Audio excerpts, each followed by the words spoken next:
Hey everyone, Joey here, and today we are going to do a full setup guide for Dolphin on Android so that you can play your favorite Nintendo GameCube and Nintendo Wii games, and I'm also going to show you how to set up HD texture packs, widescreen patches, 60 FPS patches, cheats, and more. We are continuing my series of doing setup guides for each individual emulator on both Android and PC.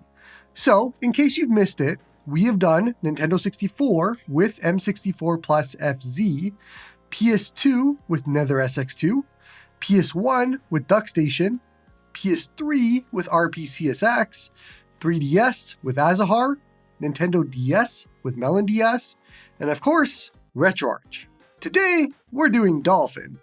Dolphin Standalone is the only option in the world to play your GameCube and Wii games via emulation on Android.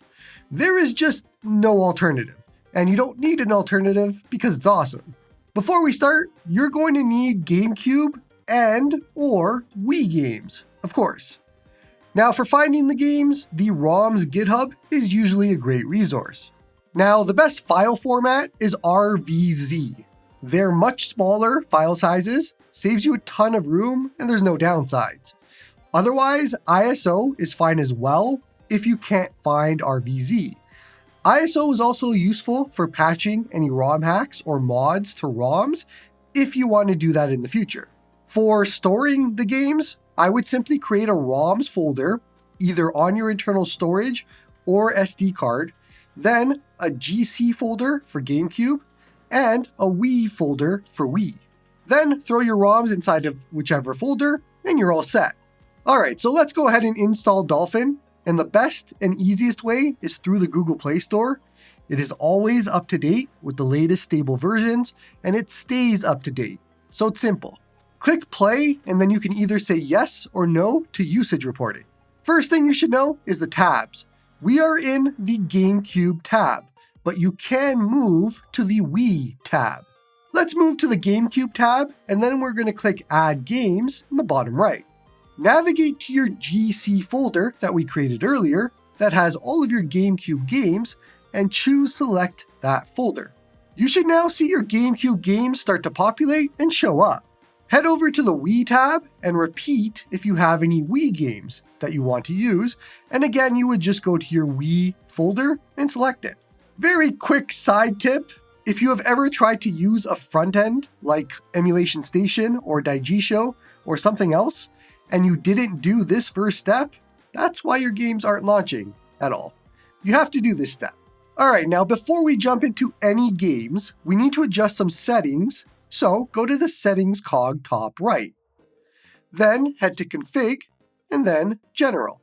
First, let's enable cheats, because we likely want to use cheats, and at least for today, I'm going to be showing them quite a bit. Scroll down, and you can enable save states if you want. Now, I would suggest not using these. They can really break some things, even breaking games like Paper Mario. I've had issues with that, if you use save states. One of the weird issues with Paper Mario is you can't in-game save anymore if you do save states, and it's a weird bug. I'm actually not sure if they fixed it. Either way, I've warned you, maybe don't enable this. Back out and head into Interface. You can adjust the orientation to fix it here, you can expand to the cutout area, or you can adjust the theme. Back out and head to Paths. And if you happen to store your GameCube games in another folder in your GameCube folder, you can enable search subfolders here. Back out and head to User Data. This is slightly important. You can use the built-in exporter here if you ever want to export all of your data, and then import it again on another device, or let's say you're reinstalling Dolphin on the same device. They put this here because it is hard to get the actual files because they are behind Android's data storage.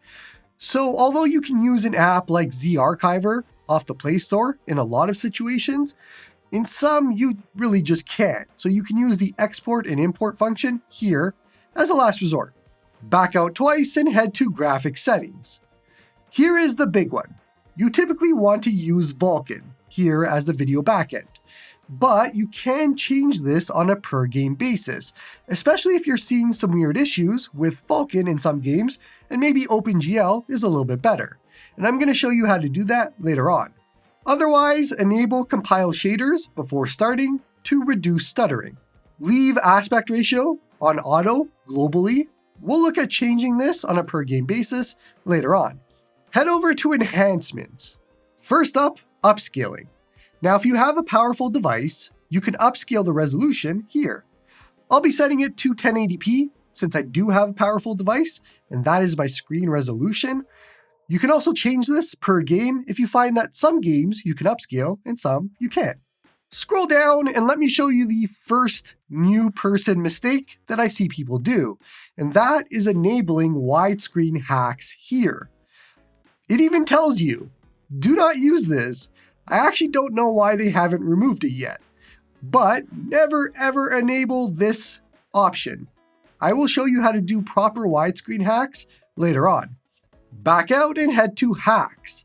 There is one option here called VBI skip, which can help speed up games that aren't running well. I wouldn't enable this globally, but you can try it per game later on. Back out and head to statistics.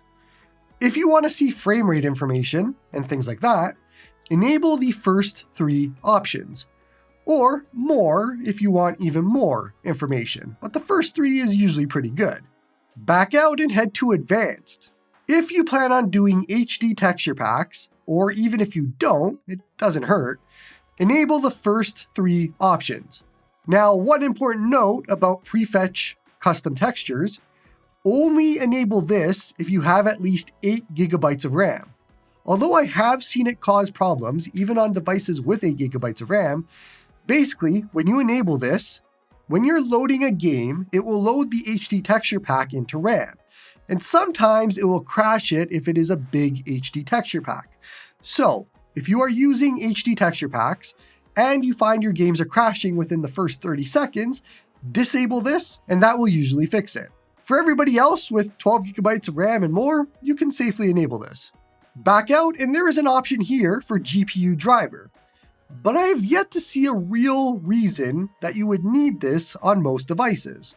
Dolphin really isn't that hard to run, especially if you have a Snapdragon device already, where you would use the GPU driver, so you can ignore this. Back out and let's head to GameCube Input. Click the settings icon on the right. This is where we're going to map your controls for GameCube. So if you're using a controller, make sure that it is connected, of course. If it wasn't already connected, you might need to restart Dolphin at this point to come back. Make sure that device is your controller or handheld. Then scroll down and start mapping your GameCube controls. So I go by the Nintendo layout mostly. So A is the right face button on the controller, B is the bottom face button, X is the top, and Y is the left. I use R1 for Z. Then go ahead and map your control stick to the left analog stick. Do the same with the C stick, and that would be your right analog stick. For triggers, you want to use L2 and R2 for L and R, and then the same thing for L analog and R analog. Scroll down and map your D-pad. Lastly, scroll up and click Profiles. Then save this as a profile. I am just going to call this General. Now, you might be wondering, why are we saving this as a profile?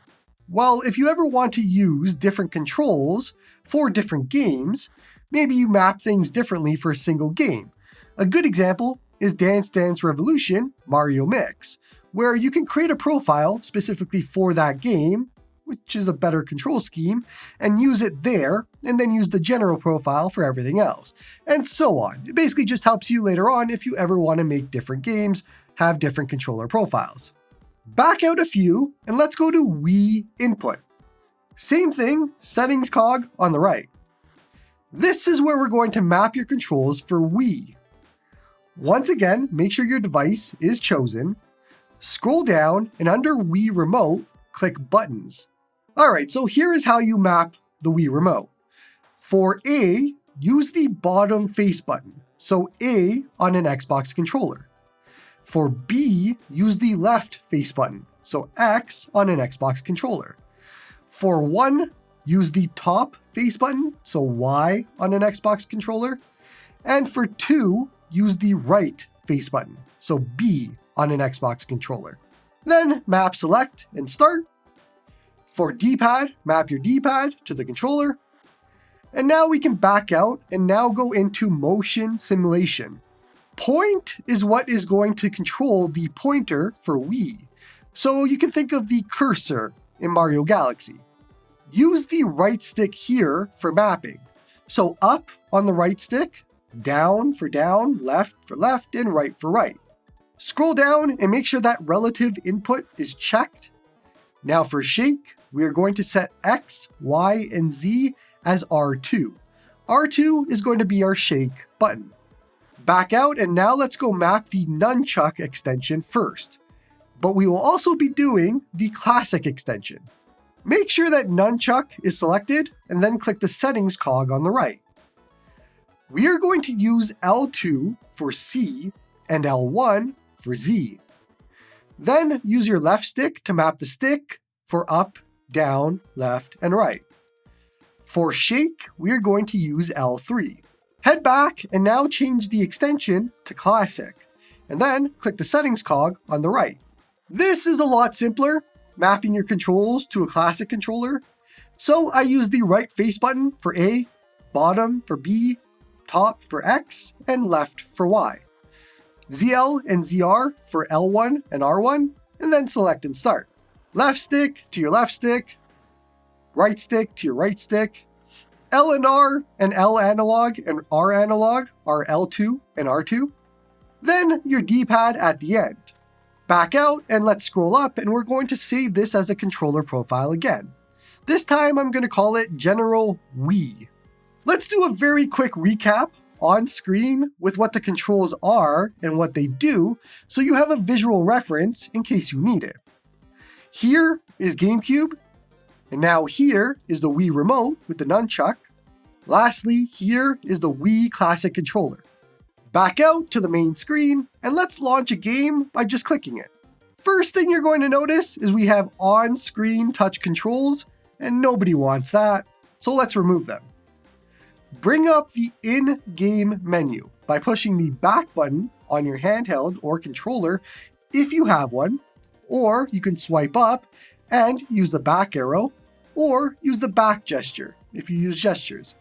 You can now do a few things, save states and all of that if you enable them, but head to overlay controls, toggle controls, and toggle all to remove the on-screen controls.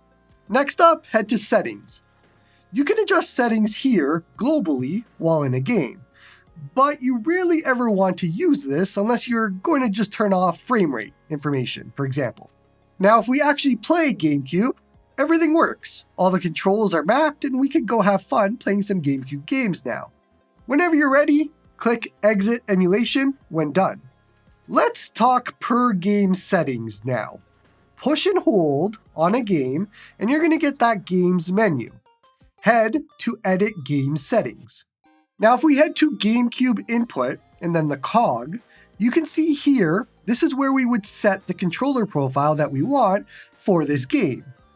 We only have one right now, so you don't really need to do this, but using my previous example earlier, you might run into games where you've customized the controls and you want to use that specific profile for that specific game, and you can do so here. But if you head back and into graphics settings, this is where you can adjust the settings for this specific game. So maybe OpenGL is better than Vulkan for this game. Maybe you want VBI skip on for this game, and so on. One very quick example of this is F-Zero GX. By default, F-Zero doesn't have dual core enabled, but you do need to enable this for a lot of devices for it to run well. The trade-off is you're going to get a lot more crashes if you do enable this. It is a hard game to emulate, but you can enable this and test it for the game if you want to. Let's go ahead and boot up a Wii game now. I am here in Fire Emblem Radiant Dawn, and just by the luck of the draw, it is using the classic controller because that is what we mapped last. But if you booted this and it was using the Wii remote, you might want to be using the classic controller instead. So to do so, open the in-game menu, go to Settings, Wii Input, Settings Cog, scroll down and check what extension is being used. I'm using Classic, so we're good, but if I change this to Nunchuk for this game, I can use that instead now.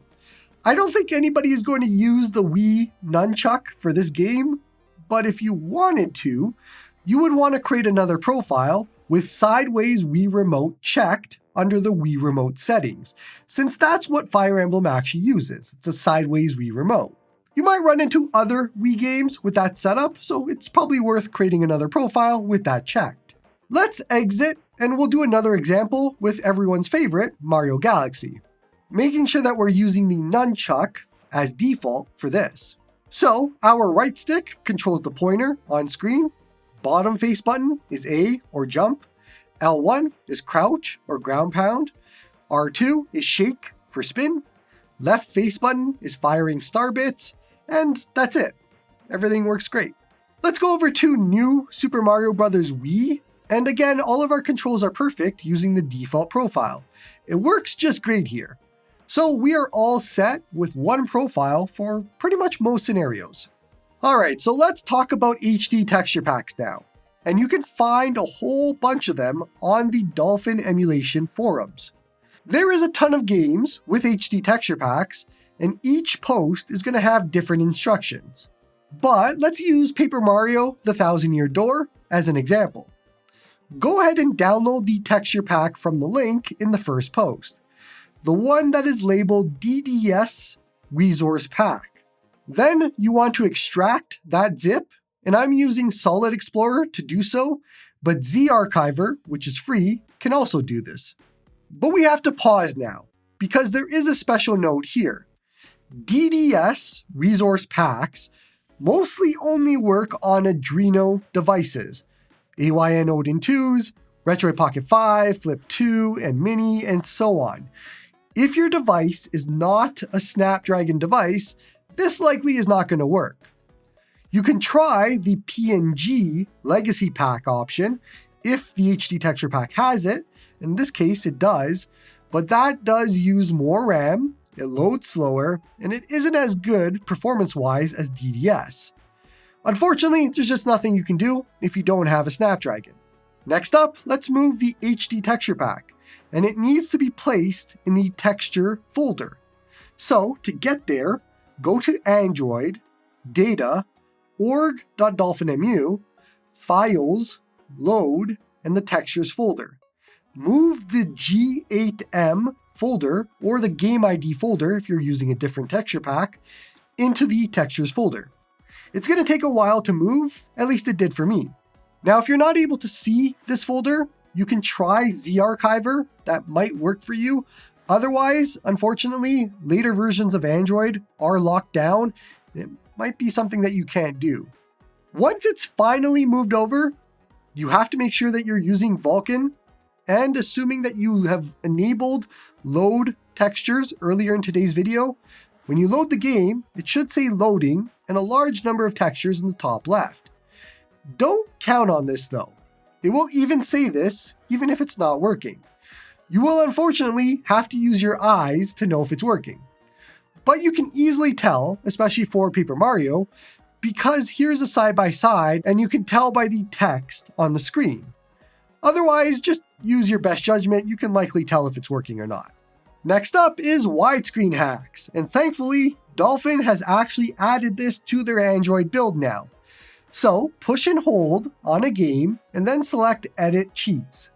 Scroll all the way down to the bottom under Gecko Codes, and you should see widescreen or some variation of 16:9, widescreen, something like that. Enable it and then back out and head into Edit Game Settings. Go to Graphics and change the aspect ratio to Force 16:9 for this specific game. Boom! We have perfect 16:9 widescreen hacks applied for this game. Rinse and repeat for any game that you want.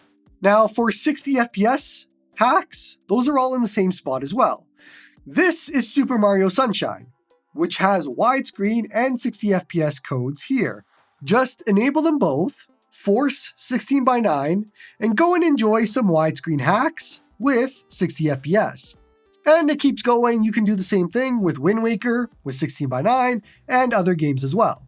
Now, just quickly, there are some GameCube games that have native widescreen support, which you might want to use instead.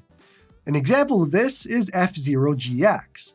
You can set 16:9 in the settings of that game, and you use that properly.